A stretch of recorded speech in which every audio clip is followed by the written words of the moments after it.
Greetings, geometry students. Today we're going to be moving away from two-column proofs a little bit. I know that hurts many of your feelings, but don't get too comfortable with the idea.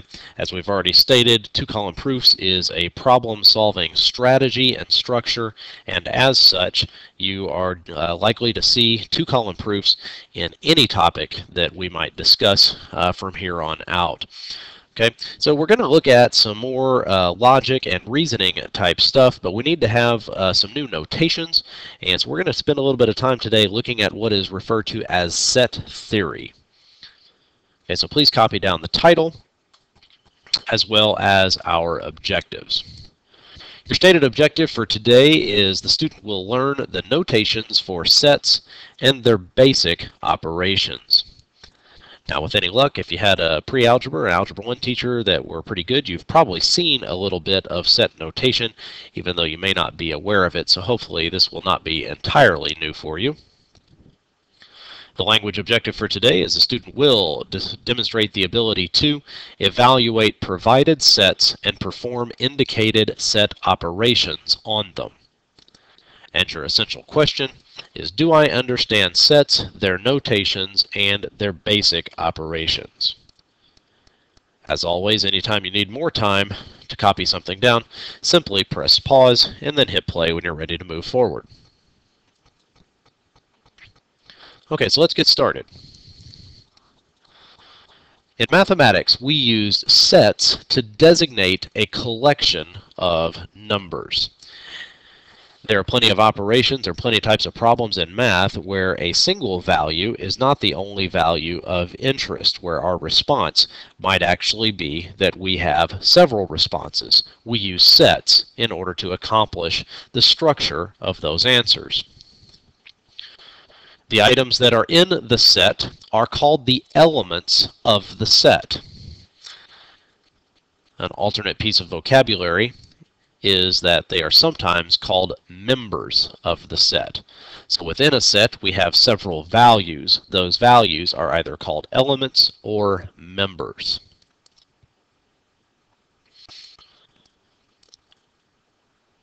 The members of a set are enclosed and kind of combined by using what we call curly braces. Okay, so you may have seen them before. They look like those red guys that are right there. If you've dealt with them before, you've probably had a little bit of difficulty drawing them. But at any rate, when you have a set, we use curly braces, and then we list off items within the set, the elements or the members. We list them, and they are separated with commas.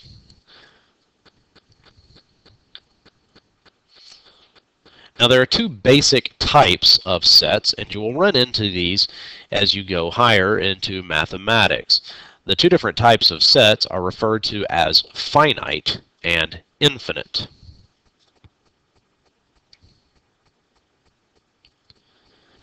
An infinite set means that there are an unlimited number of elements in the set.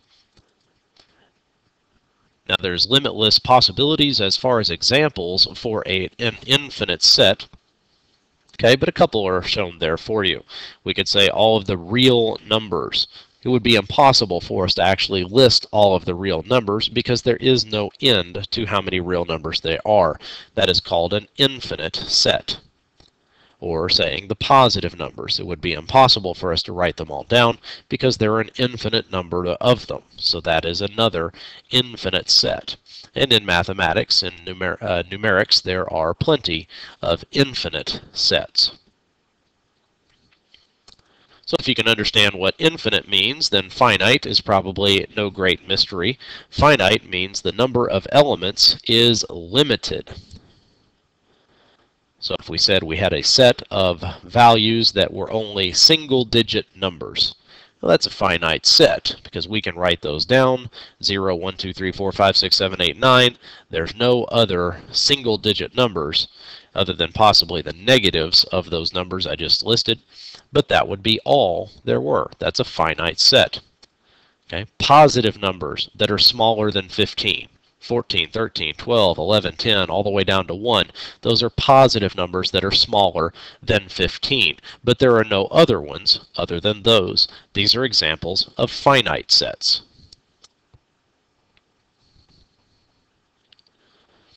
Sets are typically named with a capital letter, and their elements are written in least to greatest order.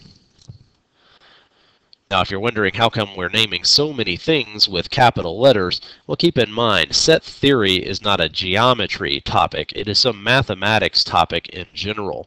So while in geometry we have named points with capital letters, and then we have used those letters in order to help us name line segments and rays and angles and planes and so on, it's not that we're just creating a bunch of confusion by having you name so many different things with capital letters. This is in a different branch of mathematics. We just need this information to do what we need to do in this unit. Okay, and please notice there when you list your elements in sets, they are written in least to greatest order. That means you may have to spend a little bit of time thinking about your numbers and what order to write them down in.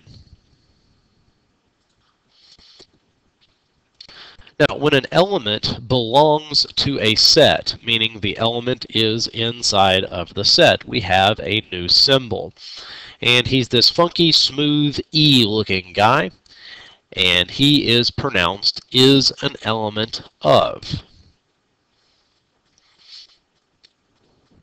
So, for example, if we had a set B, and again, we said that sets would be named by capital letters, so there is a capital letter, set B. And we know it's a set because we can see that B is equal to, and then we have the curly braces, so we know B is a set. So if B equals the set containing -3, -1, 0, 2, 3, and 5, okay, then here are some statements that can be made about the set.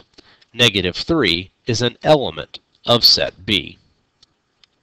-1 is an element of set B. 0 is an element of set B. And I'm sure you get the picture. Okay, so that's the way you read this new little symbol. He means is an element of, and that means the value actually belongs in the set that the element symbol is pointing at. Now, if an element does not belong to a set, we have a symbol as well. And basically what you're seeing there is the element symbol, but it has basically been crossed out.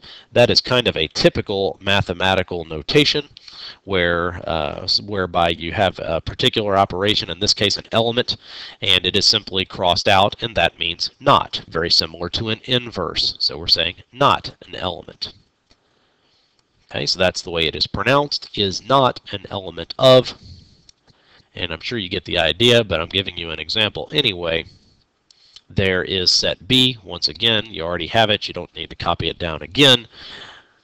But please copy down the conclusions. Then -4 is not an element of set B, because you can clearly see there is no -4 appearing within set B. +1 is not an element of set B. 10 is not an element of set B. And obviously we could come up with a lot of examples carrying on that way.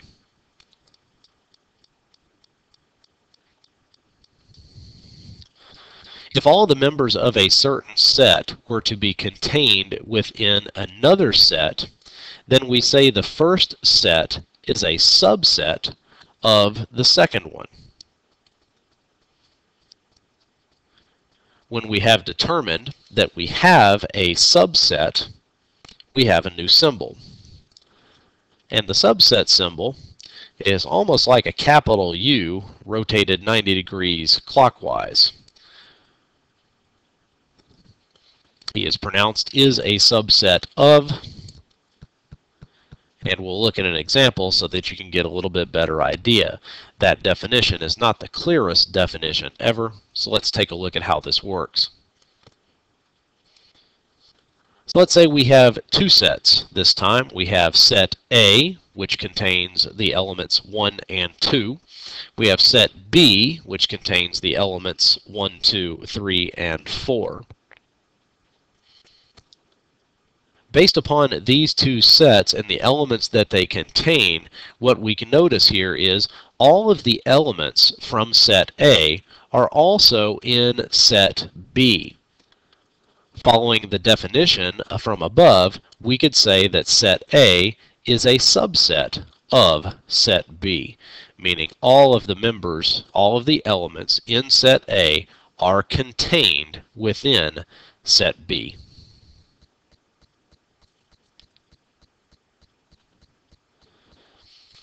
When a set is not a subset of another set, we have a symbol, and it operates exactly the way we saw just a moment ago. We cross it out, basically making it an inverse, so it is not subset.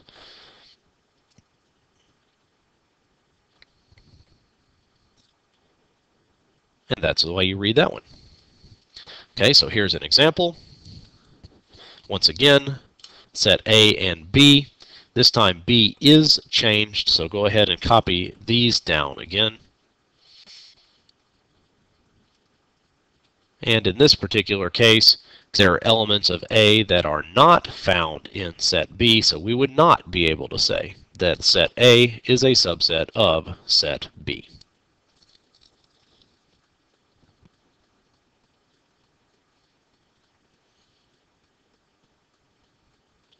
Okay? Now, situations may arise in mathematics where a correct answer to a problem is that the answer does not have any values at all within it. When you run into such situations, this is what is called the null set or the empty set. Perhaps you've heard of these before.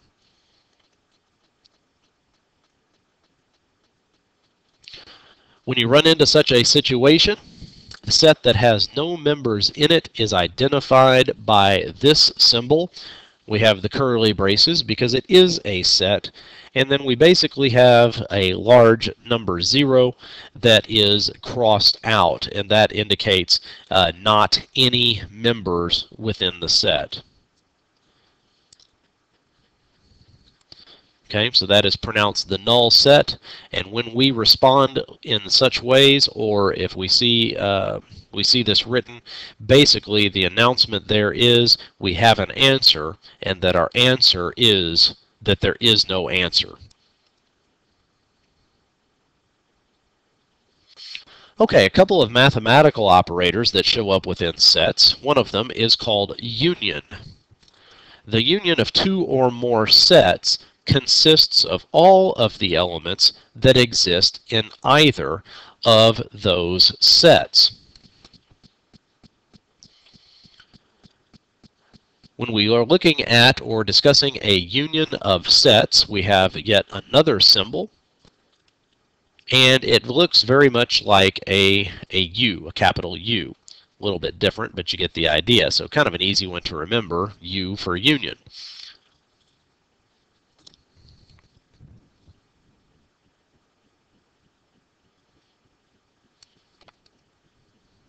Union is very much like the OR truth tables that we looked at earlier in this unit, meaning if you found truth in either place, that meant that we had a truthful statement for the overall statement.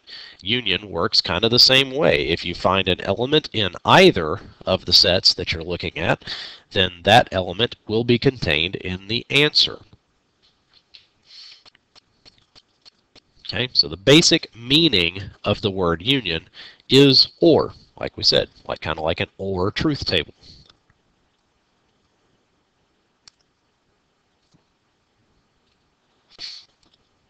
Okay, so let's take a look here. We have a couple of sets. Set A containing the elements 1 and 2, and set B containing the elements 2 and 3. If we were asked to find the union of set A and set B, basically what we are being asked for here is all of the elements that show up in either set A or set B. So they don't have to be in both places, they simply have to show up anywhere within either of the two sets. So the union between those two sets would be the set containing the element 1 and the element 2 and the element 3. Now please note that both set A and set B both had an element of 2, but when we combined the two sets with the union, we only wrote it down once. Essentially, that 2 is the same element. He just happens to be in two different sets at the same time. So it's not two different 2's to write down. It is simply a representation of the value 2. The other operation that we're looking at is called intersection. The intersection of two or more sets consists of all of the elements that exist in all of the sets at the same time.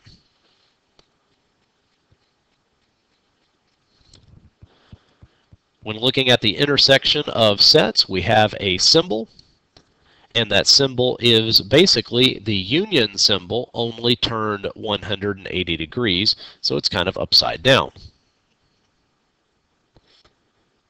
When you see that guy, he means intersection. And intersection functions very much the same as our AND truth tables did, meaning you had to find truth in all parts of a sentence in order to find truth in the sentence itself. Same idea. If we have multiple sets, you have to find an element in all of the sets in order for it to be part of the answer. So the basic meaning of the term intersection is AND.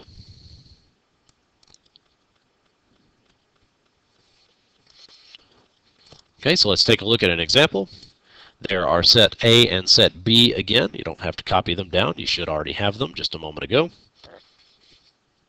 So let's say this time we are looking for the intersection between sets A and set B. Now, like we said, the intersection means and an easy way to remember it is to think about the intersection of two streets. The streets do whatever it is that they do. They're only at the intersection when they cross each other, meaning they both exist in the same place at the same time. That's what we're looking for on an intersection, trying to find an element that exists in both set A and set B at the same time. Very easy to spot the intersection. In this particular case, there's only one value in the intersection, and it happens to be the 2, since it does show up in both set A and set B at the same time. Okay. Here are 4 examples, 4 sets. And I want you to copy them down. I'm going to give you some commands to find. I want you to, at the conclusion of the video, I want you to find the indicated operations and bring those completed operations with you to class when you bring your notes in. I will expect them to be completed if you expect to get credit for your notes. So for those of you that are not listening to the audio or are simply going to click off the video and just kind of show up at class, I'm guessing you're probably going to be upset when you don't get credit for your notes. Okay, so here are some things I want you to evaluate. I would like you to find the intersection between sets A and C. I would like you to find the union between sets A and B, the union between sets B and D, and the intersection between sets A and D. At the conclusion of the video, please find those 4 answers for those 4 problems, as well as write your summary, indicate any questions that you may have about the lesson, and keep in mind your essential question. Do I understand sets, their notations, and their basic operations? I appreciate you finding time to get your notes taken care of, and I'll see you in class.